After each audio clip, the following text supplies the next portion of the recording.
हिंदू बनाम गैर हिंदू, इसी पर बहस हो जाएगी, ज्यादा आसान हो जाएगा आपकी इस लड़ाई के लिए। आप बुद्धिस्ट बन जाइए, आप आदिधर्मी बन जाइए, आप सतनामी बन जाइए, आप जो है ना क्या बोलते हैं मतुआ बन, कुछ भी बन जाइए। और यहां मैं कहूंगा कि प्रिया ललई सिंह यादव का भी वो पढ़ना चाहिए। तो क्यों कहते हैं कि हिंदू धर्म जितना जल्दी छोड़ दो अगर तुम्हें विकास चाहिए।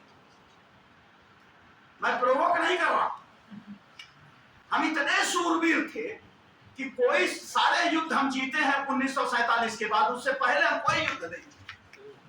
यहां तक कि यहां पर तो पूरे के पूरे सल्तनत काल में रजिया सुल्तान से लेके इल्तुतमिश तक से गुलाम वंश तक ने आपके ऊपर शासन किया, एक भी युद्ध नहीं हम जीत पाए। गुलाम वंश तक इस कंट्री पर शासन किया,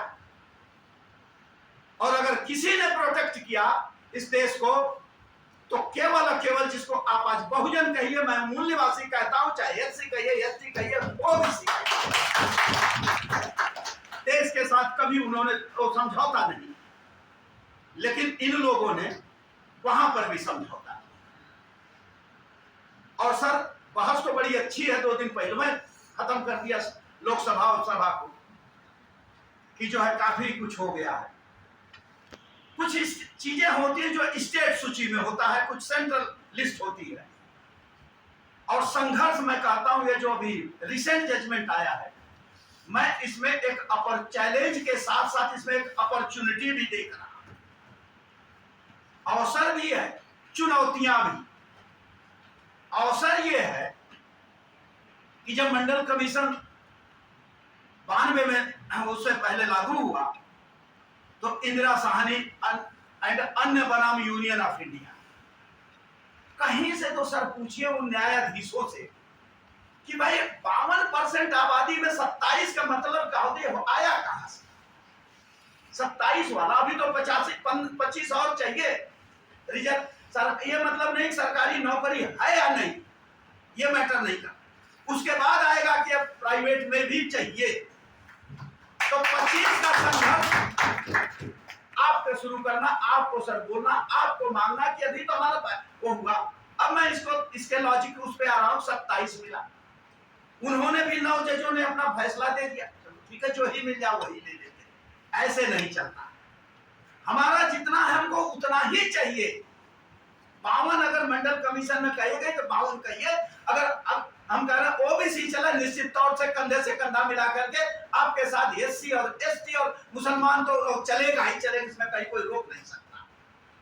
और इसको मैं अपॉर्चुनिटी के तौर पे देखता हूं। क्यों कि अभी तक था कि संविधान की जो धारा 341, 342 लिस्ट जो भी बनती थी वो संविधान की धारा में किसकी बनती थी कि एक प्रेसिडेंट का पावर है कि लिस्ट कौन बनेगी।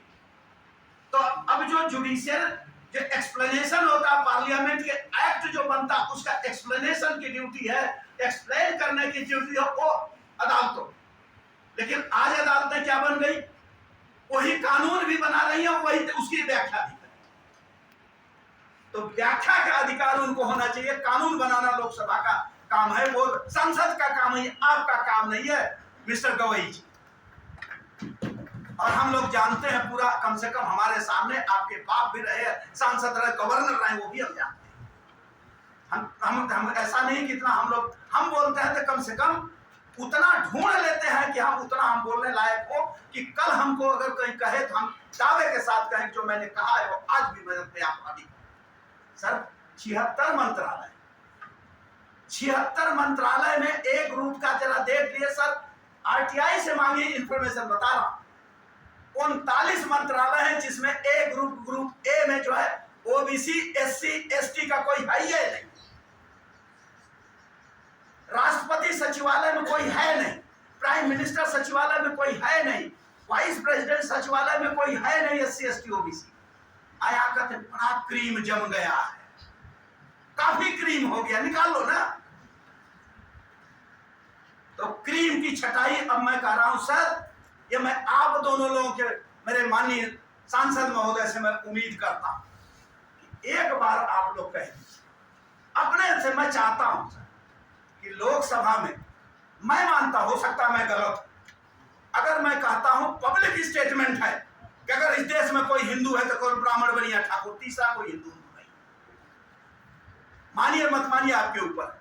और तब मैं प्रूफ करता हूं कि सारे नॉमिनेशन करने से पहले, लोकसभा के पहले, अखिलेश जी जाते हैं मंदिरों, माथा तो पटकते हैं वहीं पर, वोटर वोट दे या ना दे, वो मंदिरों को मठादी से वोट न दिया। अब उसके बाद वही मंदिर अभी ये जो है जहां से कन्नौज की घटना बता रहा हूं, नॉमिनेशन से पहले जा रहे हैं, वो कह रहे हैं कि तुम हम हिंदू हैं, हम हिंदू हैं। अब वो कहते तुम हिंदू नहीं। उन्हीं की घटना जो मुख्यमंत्री पद से हटे थे तब भी था। आज ही जो है राष्ट्रपति है हमारी, कैसा हुआ उनके साथ, वही जो है पूर्व राष्ट्रपति जाके सीढ़ियों से भगा दिए गए। तो अपना घर तो तलाश लीजिए, या आपका घर कौन है, रहने दीजिए उनको। अगर मैं 52 जोड़ दूं और 52 में फिर जो है 22.5 जोड़ दूं, 72.5 हो गया, उसमें 14.2 और जोड़ दीजिए, जो बचता है वो हिंदू है, बल्कि वो ज्यादा बन रहे हैं। तो इसलिए मैं कहता हूं सर आप लोगों से कि कम से कम बहस हो तो हर मुद्दे पर होनी चाहिए, कि मंदिरों में भी हमारी हिस्सेदारी चाहिए, मंदिरों की अर्थव्यवस्था में भी हमारी हिस्सेदारी चाहिए, और जो भी हो पूरे डेटा के साथ, स्टैटिस्टिक्स के साथ। मैं कहता हूं कि अगर इनको लगता है कितने परिवार है क्रीमी लेयर में कि जो है एसटी में हो गए हैं, जरा कोई बताएगा कितने हैं क्रीमी लेयर में। चंद्रचूड़ के पिताजी भी सुप्रीम कोर्ट के चीफ जस्टिस, और गवई जी जिस दिन चीफ जस्टिस बने, इन्हीं का बेटा जो फिर बनेगा हाई कोर्ट का जज, दूसरे बेटा इन्हों के है। और यही न्यायपालिका ऐसी है जिसमें वंशानुगत चलते, न्यायपालिका, उनका बेटा उनकी बेटी, उनका बेटा उनकी बेटी, यानी एक भी क्रीम उसमें नहीं मिलता है जो शेड्यूल कास्ट में हो, बैकवर्ड में हो, कि उसके पीढ़ियों दर पीढ़ियों को आया। तो बड़ी स्थिति बड़ी भयावह है। और मैं कहता हूं, इसीलिए मैं कहता हूं संघर्ष से पीछे मत हटिए। 25% और मांगना है, अब बड़े शिद्दत के साथ ये लोग देंगे।